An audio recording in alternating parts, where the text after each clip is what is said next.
So let's begin with our first panel of the day, Team Operations, meeting stakeholder expectations in a world of financial challenges and multi-sport competition. And we've got quite a panel for you assembled this morning. Starting on my immediate left, Tom Anselmi is the Executive Vice President and Chief Operating Officer of Maple Leaf Sports and Entertainment, which means he runs the business operations for the Maple Leafs, the Raptors, Toronto FC, the Marlies. He joined MLSE as the project manager for the Air Canada Centre. Prior to that, was responsible for helping build the arena that is now known as was known as GM Place in Vancouver. In fact, there's a bar there that has a mural on the ceiling, and he had his picture put in there. So if you go to yeah, your picture's on the ceiling there. Really? You didn't know that? No. Oh, your picture's on the ceiling. Yeah. Jesus. Next time you go there, have a look. On the third floor bar there, the artist put your picture. There's a painting of you and George McPhee on the ceiling. Next to him, Bryan Colangelo is the president and general manager of the Toronto Raptors. As far as I know, there is no depictions of him on any ceilings anywhere. But he is a two-time winner of the NBA Executive of the Year award, has been the GM of the Toronto Raptors since February of 2006, and is a well-known and respected basketball executive. Peter Luukko is the president and CEO of Comcast Spectacor, which, among other things, makes him in charge of the Philadelphia Flyers. He oversees Ovations Food Services, which is one of the largest concessionaires in the world of pro sports. Next to him is Bob Nicholson, who is in his second go-round as the president of the Toronto Argonauts of the Canadian Football League. He was first their president from 95 to 99, oversaw back-to-back Grey Cup wins in 96 and 97. Also spent years with the Toronto Blue Jays during their World Series championships. And next to him is Bill Polian, who is a legend in National Football League circles. 13th year as the president of the Indianapolis Colts, 6-time NFL Executive of the Year. You may know the fact that he was with the Buffalo Bills from 86 to 93. The Indianapolis Colts are the only team in the NFL that's been to the playoffs 10 times in the last 11 years. So gentlemen, thank you for joining us this morning. Let's start by talking about competition, and I think it takes on any number of terms. First and foremost, you have to compete with your rivals, with the fellow teams in your league. And I think we'll start by asking you, we'll start with you, Tom, how much attention do you pay to what the competition is doing? Wow, well, I think you have to pay, hear me all right? You know, I think you have to pay a lot of attention to what the competition is doing. You know, the old days of being able to use resources to give yourself a competitive advantage are basically over, because you know virtually all the leagues we compete in now are a cap of some form, and so that's a real equalizer. In the case of Toronto FC, which is kind of our newest thing, you know, it's a $2.5 million cap, and so it's a real equalizer. And so, you know, any advantage to give you a competitive edge is important, and knowing what the other guy is doing is a big part of that. Brian, if your arch rival, a divisional rival, makes a trade or signs a free agent, how much notice do you give that?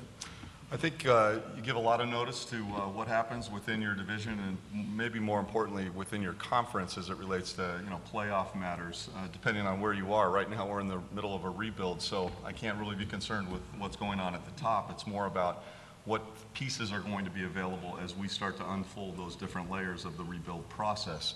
But with respect to the competition and staying on top of things, we used to compete over things like what type of amenities we were providing players, what type of plane you flew on, how your locker room looked. Now we're diving into things that are much more deeper, and of course you're aware of everything going on in the industry. There's very few secrets anymore. Right now I think we're peeling back the onion as it relates to analytics. This past season, there were 6 teams in a pilot program that were involved in something that were it was something related to data capture through photographic camera system that was installed in various arenas. This season coming up, we're going to be one of 8 to 10.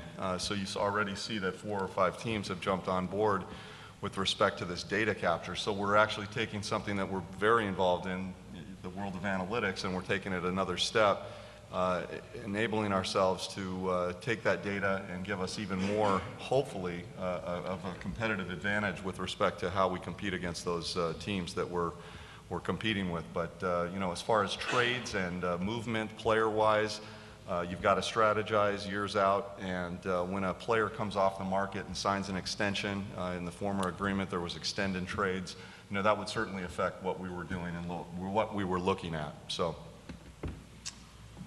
Great. Peter, you have arch rivals, obviously.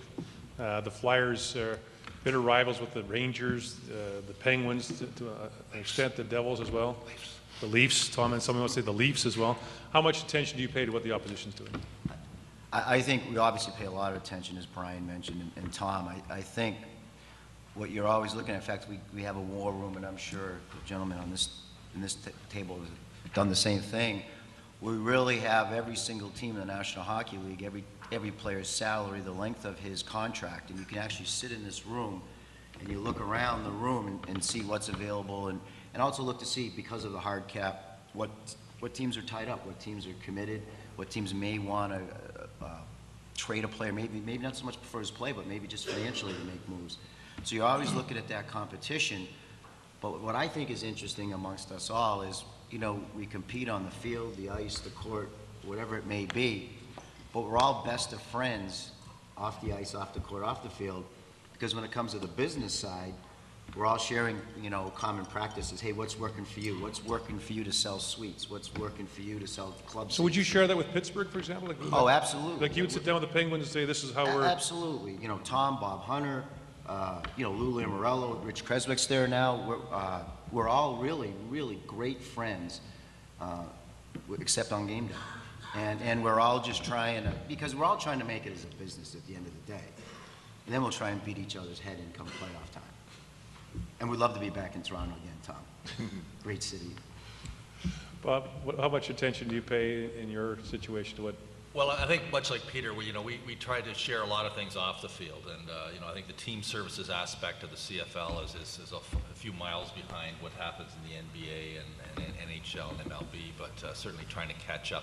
You know, a lot of our competition certainly is fighting for some media attention from my colleagues to the right of me over here, you know, in this marketplace, which is a challenging one. But I think as we look at it, one of our most bitter rivals in history has been the Hamilton Tiger Cats. And can't say too many nasty things about Scott Mitchell's moderating in a session shortly after this. Go ahead.